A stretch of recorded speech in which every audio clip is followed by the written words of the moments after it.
I just want to, man, I hadn't been on here in a while, and well, it wasn't because I hadn't been on here a while. I actually had videos and everything, but I just want to thank the Warriors, man. For real, they're such an incredible organization. Like they deserve it all. Everybody on that team, everybody this season was just such a grind, and like just there were lots of downs. Lots of obviously ups at the start of the season, but a lot of downs that made me doubt for a sec that it wasn't going to happen.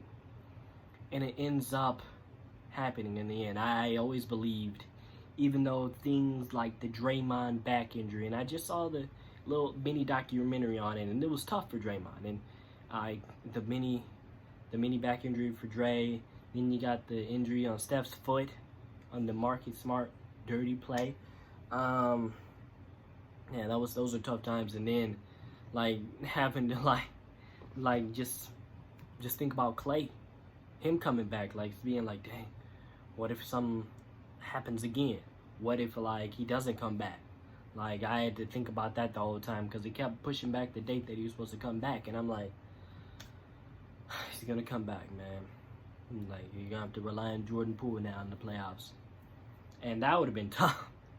Oh man, that would have been tough. But yeah, like going back to last offseason, going back to like last offseason, like for real, like that was I can't even like it was a tough offseason. It was a tough offseason for real, because you just lost to a 21-year-old second year player. Was he second year? A 21-year-old second year player in Memphis. And like after a historic season from Steph Curry, and then he says you don't want to see us next year. I'm like, okay, let's see what we do. Let's see what we do this offseason.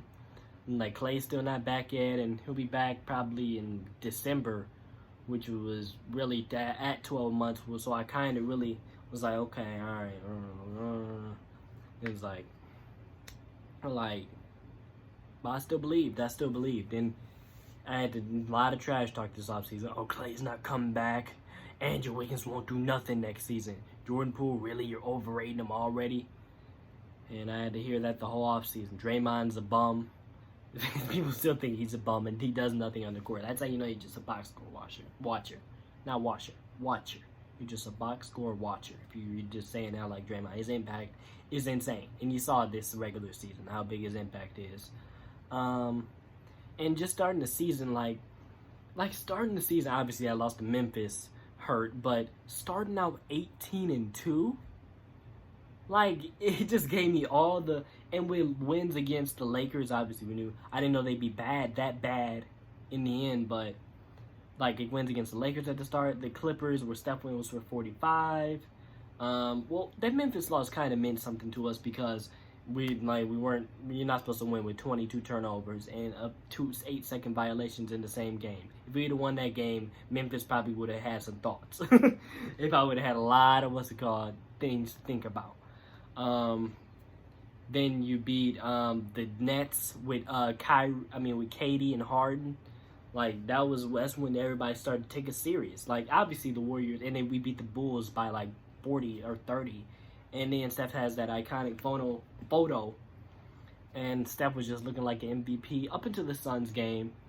It's like obviously I wasn't scared of the Suns at all. I wasn't scared of the Suns when we played them, because the first time we played them, Steph misses 8 open shots, and Steph after that game he kind of went on that slump, and it scared me a little. It did, but then I realized someone like Alchemy on YouTube, the Warriors YouTuber, NBA YouTuber.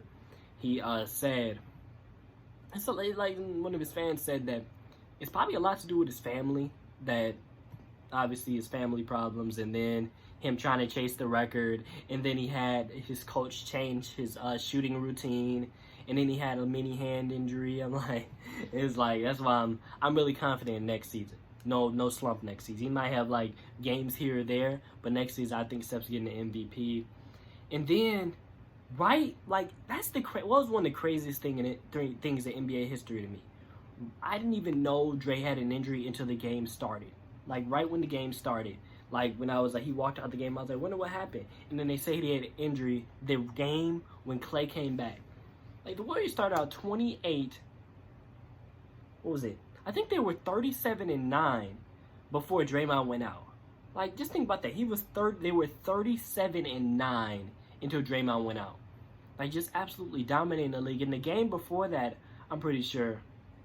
No. It was like 2 games before that, before they lost 2 in a row against the Pelicans and Dallas. He just had one of the most dominant defensive games I've ever seen against the Miami Heat.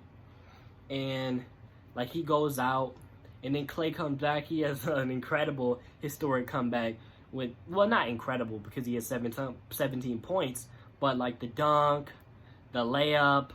Then he had the 3 straight threes where I thought he was going to, oh my gosh, I thought he was going to go off that quarter for real. But he was on a minutes restriction, so they took him out quick. And then, obviously, Dre's out, so the Warriors have problems. They get blown out. Probably my least favorite game of the season was the Bucks game where Bobby Portis shimmies at halftime after making that 3. I had never been so mad at a game like that game against Milwaukee. Oh my gosh, it hurt me. I was like, please let us win the game against Milwaukee on the 12th, man. I was like, please let us win that game because I didn't want to see Bobby shimmy again. That hurt. That hurt me right here. Right here. I was like, okay. I was like, wow. And that was one of the lowest points of the season. That was probably the lowest point next to the 5-game losing streak and the Dallas 26-1 run. That was probably the lowest point for me. And that Indiana loss. Like, there was a lot of losses in between. And that was like that Indiana loss right before the 9-game winning streak where Steph was just absolutely taking over with Klay and Steph were taking over. Like that Indiana loss, yeah, all those losses, they hurt. And then, like, obviously Klay couldn't play back-to-backs. And that sucked, too, because we lost games because of that. We lost a lot of games like that 26-1 run game. And then, obviously, with Klay's return, him being on the minutes restriction, he shot a lot, and he didn't trust the guys. He didn't trust anybody. Steph was just letting him shoot, and he didn't trust Jordan Poole at all. He didn't trust him. I don't believe he didn't trust him. I'm just going to say, he didn't trust Jordan Poole at all at that point. Like, the first, few games he was back. He didn't trust him. And Steph just let Klay shoot because he wanted him to get his rhythm back because that's how nice Steph is. He will let other guys get theirs, and he will sit back and take his back seat, just like he did for KD. And, yeah, that's, oh, gosh. It's at 10%. Oops. I gotta get a cord. Oops. Oh, gosh. Oh, God. My phone. Okay, but, and then obviously, and then the stretch right before Draymond came back, you get the Nuggets game, and then you get the Bucks game. Those are 2 big games where I felt like the Warriors were just gonna they were gonna replicate what they did last season, go 15-5 to end the season. They ended up going 7-5 to end the season, but I thought they were gonna dominate. I was like, oh, the big three's coming back Tuesday. I was like, I didn't make a video that day when they all came back when Dre came back, but I was like, this is going to be one of the greatest runs to end the season. I was like, they're going to have 60-plus wins by the end of this season. They're going to be right behind the, who was it? The Suns, who were just absolutely running through the NBA because they were playing Chris Paul and everybody 40 minutes every single night to get 64 wins. But I thought they were going to be right there. And then the Marcus Smart play happens, like I said earlier. And you know what, that 3-game against Washington, man, it was so emotional because it was like seeing them all 3 on the court together playing, and they only played 11 minutes that season. Next season is going to be so historic because all 3 on the court, championship experience for every guy on the court pretty much, unless we bring in a veteran guy who wants to win the championship.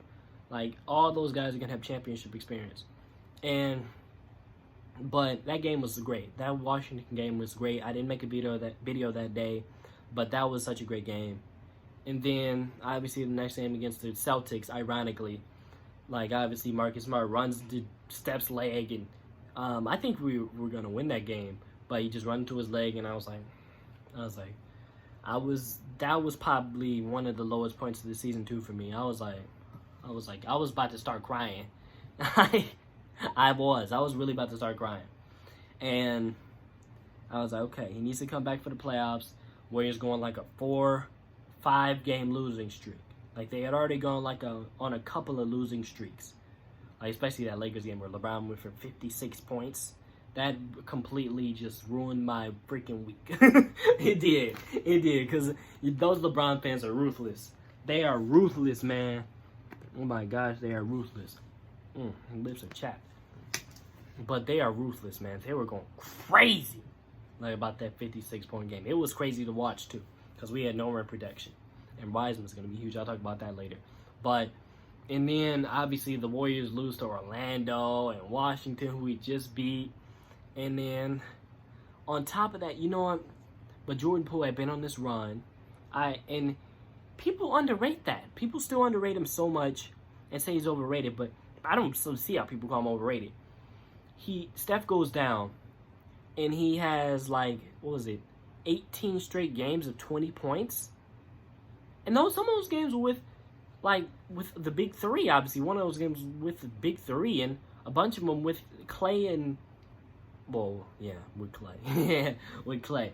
And he took on the role of Steph Curry for a few games. And obviously it didn't work. What are you doing in here? You gonna come in here? What are you doing? What are you doing? Get out. Get out. What are you doing? You really gonna come in here? I'm trying to make a video. It's my dog. What are you doing? Get out. Get out. Get out. Get out. Get out. Get out. Dang. But I was saying, we go on that 4 or 5 game losing streak, and it was just hurting because when Steph wasn't out there, the Warriors, they didn't look good, and Kendrick Perkins had been all on ESPN saying, "Oh, the Warriors, the heart and soul of Draymond, they ain't none without Draymond," and then they lose Steph, and then they look like complete garbage for real. Not scoring a lot and allowing a lot of points. They don't realize Steph and Draymond, they coexist together. They're one of the greatest duos of all time. That's really one of the most underrated duos of all time. I don't care what people say. They're top 10, top 5 in my opinion. Top 5 to 10, in the 5-10 range, and yeah, that was it. It's insane. It's an insane duo. It is, and then the Suns game just completely woke them up. It did, because I said going into the game, I said, if they get blown out, they look like they're not showing effort, they look garbage. I was done. That's where I was gonna give up on them, because they had already lost to the Magic and the Wizards and the Spurs. So I was like, they lose this by 30 or 20. I'm like, I don't know, man. And that game, I think that game was one of the 5-game winning streak to end the season changed. The Suns game and the 5-game winning streak changed the Warriors season right there. That was the biggest 5-6 game stretch of this season right there. The biggest one. Because they compete with the best team in the league. Draymond rejuvenates himself. He just looked great. Jordan Poole goes for 38, 7, and 9. 38, 9, and 7 with 7 threes. Like, that was an insane game from him. Taking on the role of, obviously he shot the half-court shot, but an insane game from him. Obviously Clay had a bad game, but everybody stepped up. Everybody but Steph played that night. Like, everybody was healthy for the first time except for Steph and James Wiseman. And, like, they competed with the Suns. And it showed me they're ready. Like, they're ready. Once Steph comes back, they're 100% ready. And Jordan Poole showed me he's him. He is him. He is him. He showed me he is him with that game. Like, the way he carried that team, that was a superstar in the making, in my opinion. He is a superstar in the making.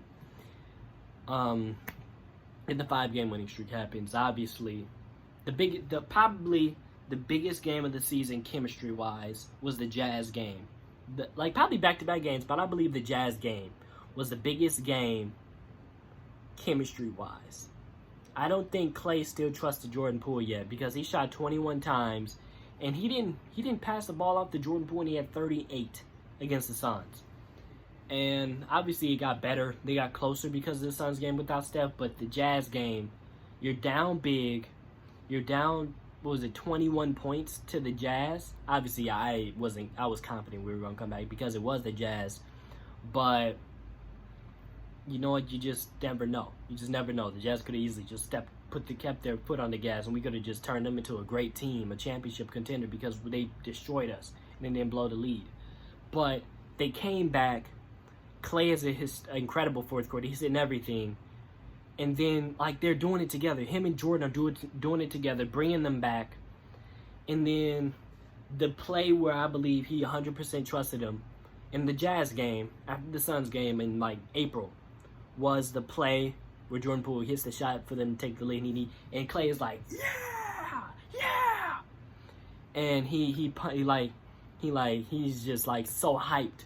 And they hug after the game because they won. And obviously, Draymond looked rejuvenated.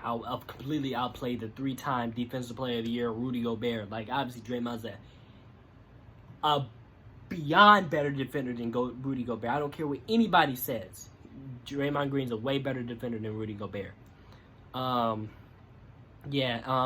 That's the game where Klay Thompson just 100%. He just put all his trust into Jordan Poole after that Jazz game. And then Warriors end up winning 4 straight after that, against the Spurs, the Pelicans, and obviously Draymond. Those games showed me he was 100% back, because he was hitting threes, running up and down the court, making plays. I was like, that's Draymond Green right there. And he also got 2 months of rest. And that, you know, with that back injury, man, that's something, like, that's how you just know it was their year, the Warriors' year. Like, all those injuries, none of them came popping back up. Outside of the auto injuries, like it was just their year. Like, signing Gary Payton, like, obviously we're at the end of the regular season, but I'll talk about the playoffs in a sec. But signing Gary Payton, dude wanted to come back as the video coordinator. Like, that's insane. He wanted to come back. That's how much he wanted to be around the team. He came back as the video coordinator. Like, come on. And now he's on the team. He helped them win a championship. Otto Porter, injury prone, almost, like, freaking out of the league. And he plays a pivotal role in the championship. Great rebounder, hits big shots. Obviously, probably one of my top 5 favorite games of the season, the Suns game, where he just does. To the Suns bench, he just stares and points down, stares down and points at the Suns bench, and then screams to the crowd, "You know me now." After he hits the 2 daggers, that was insane. Obviously, we need to keep those 2 guys. And then, man, Bjelica opening night. Like, that was probably his best game of the season, the opening night. Like, he just looked like a superstar that night. Even though he had 15, he looked like a superstar. He looked like Nikola Jokic that night. And, obviously, Jordan Poole's growth. Like I said, 18 straight games of 20. 20 straight games of 18+. Ends the season averages in the month of March 26 points and 6 rebounds. And in the 17 games stepped in play this season, he averaged 26 points, 6 rebounds, 5 assists on, like, almost 50, 40, 90 shooting in the game stepped in play. I was like, that's an all-star, man. Like, and then, obviously, the playoffs start. I'm still worried about Steph. And I'm like, okay. Because they're making it seem like, oh, it's last minute. We don't know if he's going to play game 1. Like, obviously, it was to trick the Nuggets. But the Nuggets have been one of the lowest points in the season. Also, was the Monte Morris game winner. That was a really bad point in the season. That hurt me too. And the Nuggets, they kind of scared me, but at the same time, I knew we weren't going to be any trouble, because I was like, okay, we're overreacting. We're going to beat them in like 4 or 5 games. And it's like, obviously, they come back. Everybody's together for game 1. Everybody's mad. And I'm like, game 1. It's like, Steph's coming off the bench, and I was kind of scared. I'm like, okay, let's see what Jordan Poole... Because that was his first ever playoffs. That was Jordan Poole's first ever playoffs. And he gives him 30.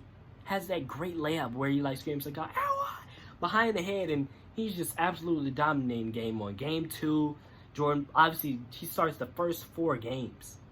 Like, and then the game 2 was probably the best game I've ever seen from the Warriors that season, like, for real. Like, he's just Steph...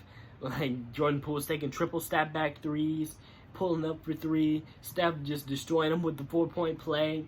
Like, game 2 was incredible. Game 3, Jordan Poole still shows he's incredible. They win that game. Andrew Wiggins, obviously, like, the death lineup became a thing. What was it, the PTSD lineup? Even though people don't like that name, with the Canadian flag, obviously. Look at him. My dog just staring at me. I got some food up here. But yeah, okay. Yeah, I know what PT is, what it stands for, what that stands for with the Warriors. But,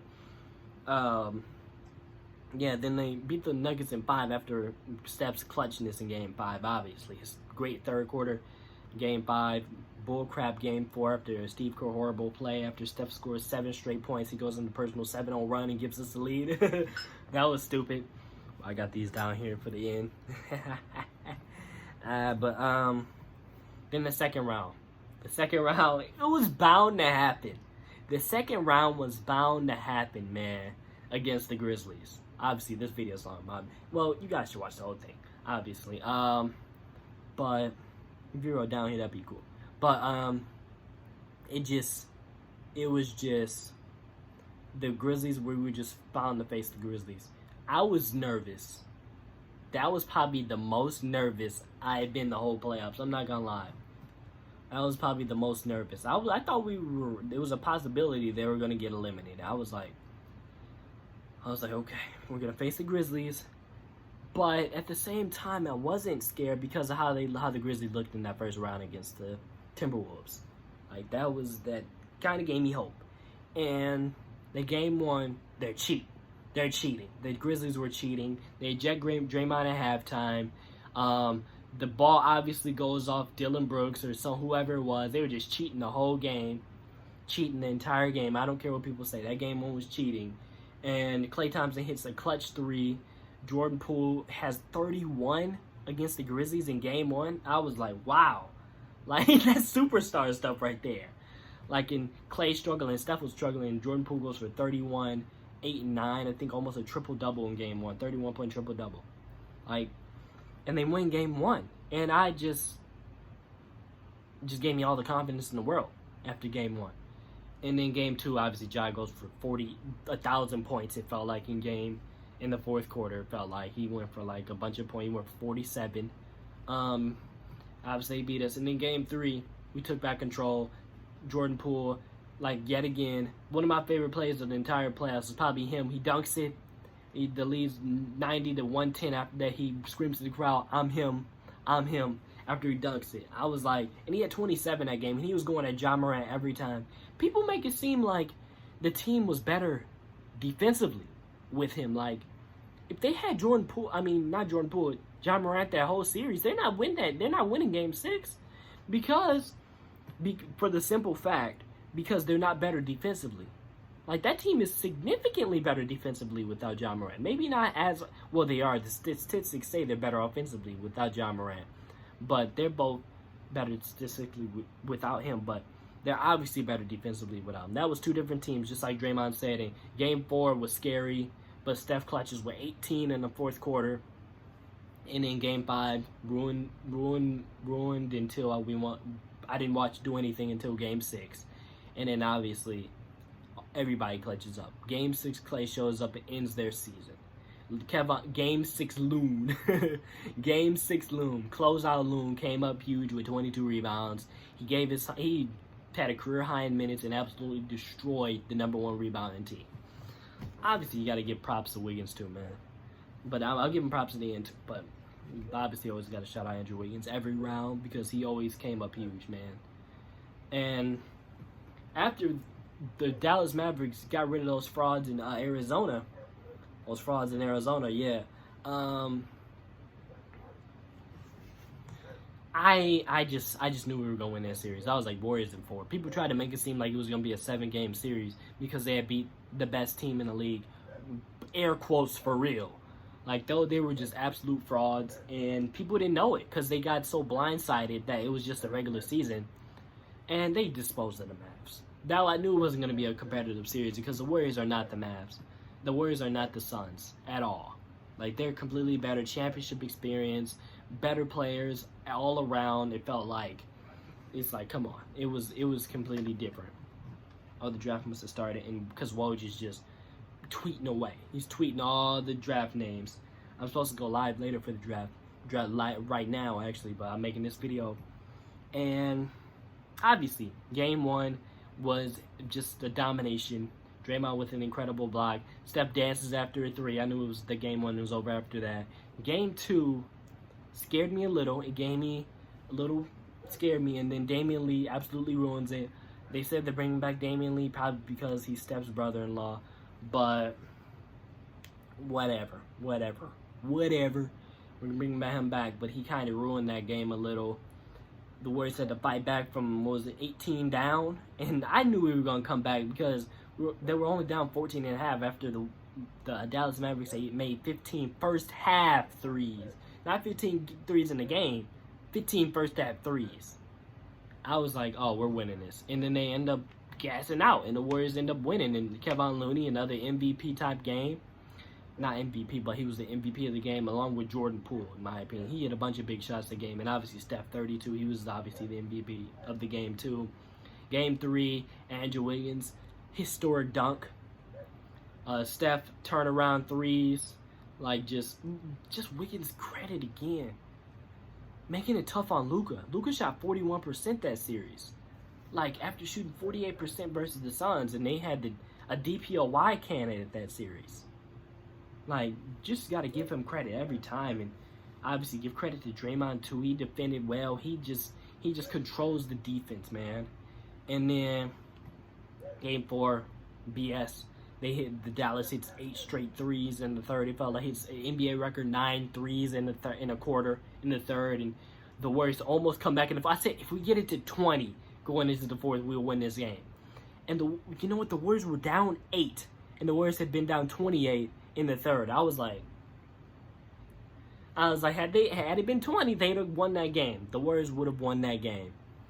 And then game 5, close out Clay.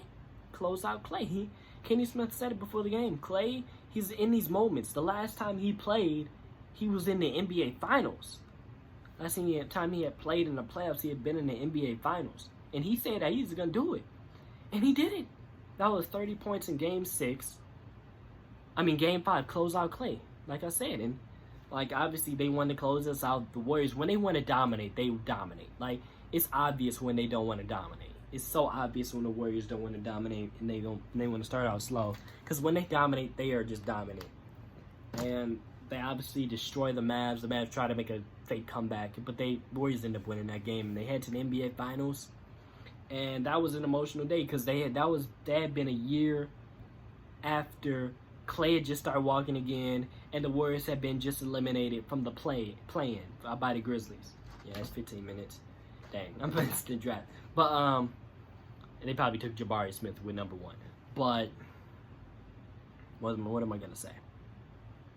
And then the NBA Finals, just being there was incredible. Just an accomplishment, but. Just being there wasn't an accomplishment. But, oh man. Oh dang. Oh, they already did the first pick. Okay. Let me pause it.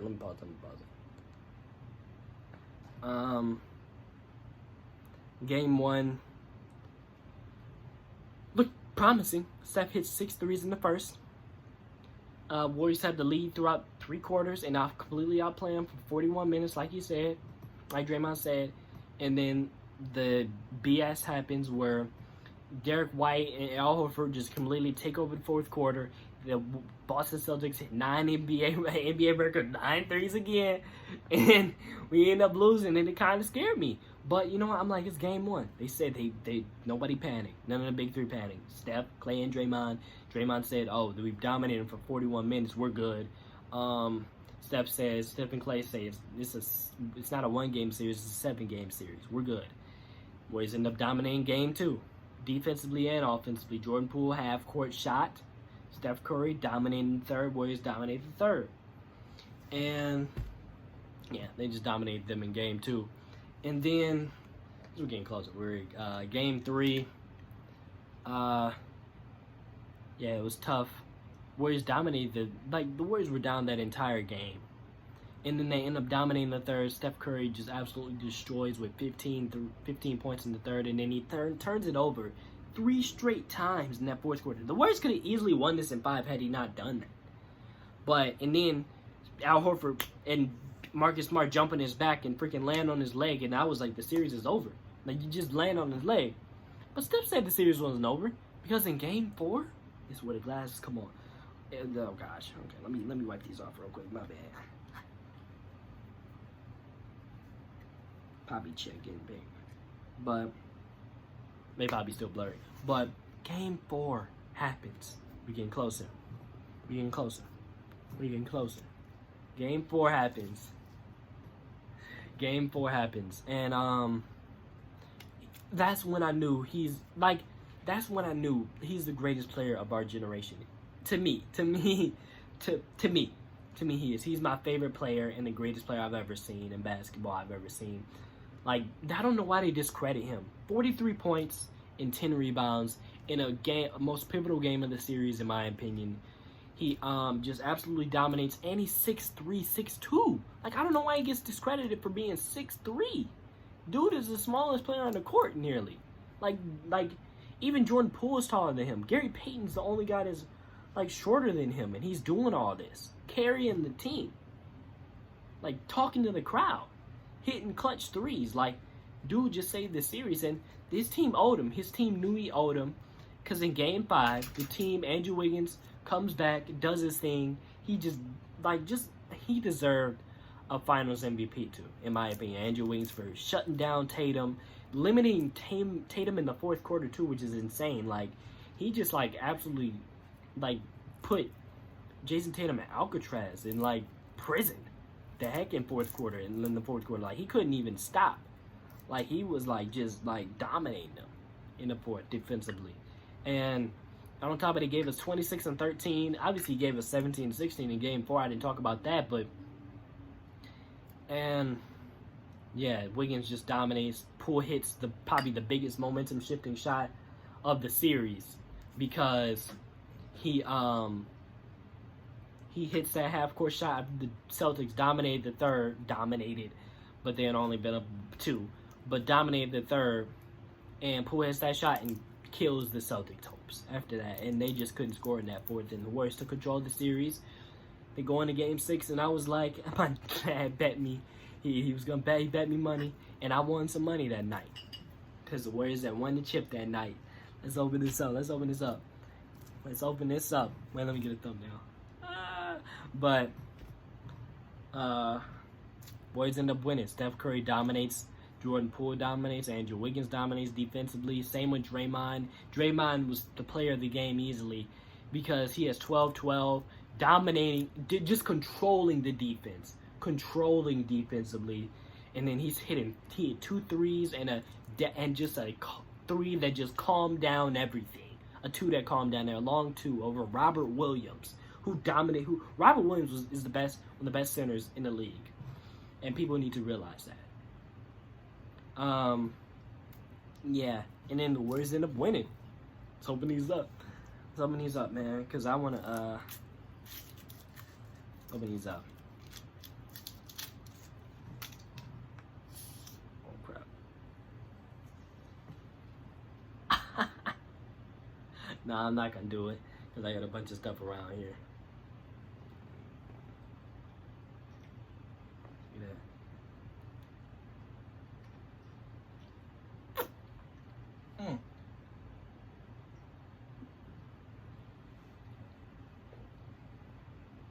Save these for this day. Ooh.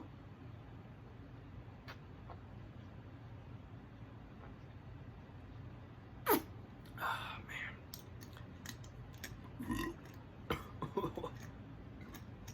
Oh, man. He's pretty good. Ah, man. Try this one. I don't know why I'm shaking them up. I'm not gonna do that. Oh, dang. Damn, I can't even open this one. But I had this too. And then another one. But yeah. It's just insane.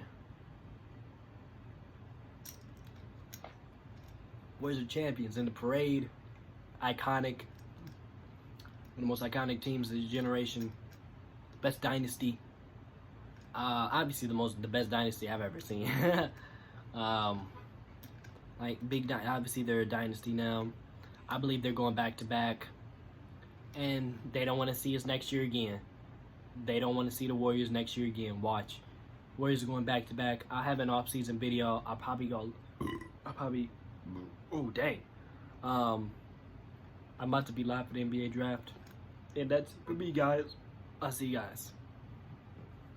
Peace. I'm sweating. Wow. Oh yeah, remember to like and subscribe to the video, obviously. But yeah. See you guys later on.